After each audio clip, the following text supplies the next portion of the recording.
Human natapos ang One Ascenso Misamis Occidental Qualifying Games din ang host nini ang Osamis City Division sa nakalabayang semana nga grabe ang pagpangandam sa division sa Osamis.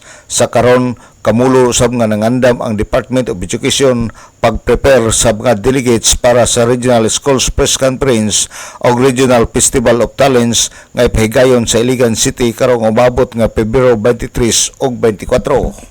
Sa pagkakaroon grabe ang training nga gihimo sa mga kabataan nga nagpakadaog sa division level aron anda mosalmot para sa maong kompetisyon sa Regional Schools Press Conference o Regional Festival of Talents. Ang maong activity ang gipunduhan kini sa local government unit sa Osamis pinaagi ni Osamis City Mayor Sam Norman Puentes.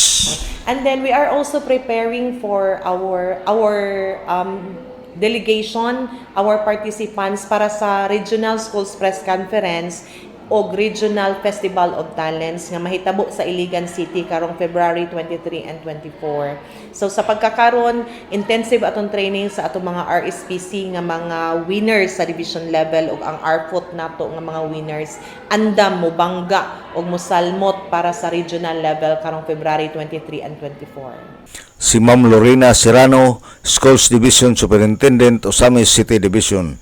Nang hinaot ang DepEd family, mga magtutudlo, coach, mga kabataan nga sa ilang pagsalmot sa maong kompetisyon, dalaon niya ang kadaogan. Alang sa DXDD Radio Campana ang radyo sa simbahan, WD45 Dudong Bargamento, muduyog sa ika-75 katuig nga jubileo sa simbahan sa Archdiocese sa Osamis, Tanag sa Dakbayan.